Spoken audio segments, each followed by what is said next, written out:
চরণ ধুলা মেখে ভক্তের অঙ্গ পরশ করে নয়নের জল দিয়ে গুরুকে ডাকতে পারবে, সেই দিন অবশ্যই গুরু আসবে। পাখিটা বলে, হে গোবিন্দ, আমি তো খাঁচার মধ্যে বন্ধি, আমি না পাই ভক্তের চরণ ধুলি, না করতে পারি ভক্তের পরশ।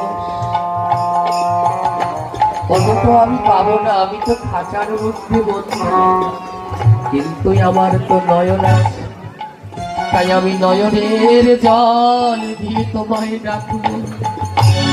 যতদিন তুমি নয় আসবে প্রভু, ততদিন আমি নয়ন জলে তোমায় ডাকবো।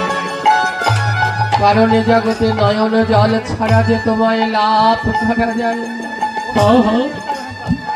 এক পাশে দাঁড়িয়ে বৈষ্ণব বলছে, দোলে পাখি, তোর তো তবু নয়নে জল আছে, তাই তুই নয়নের জল দিয়ে ডাকবি, কিন্তু আমাদের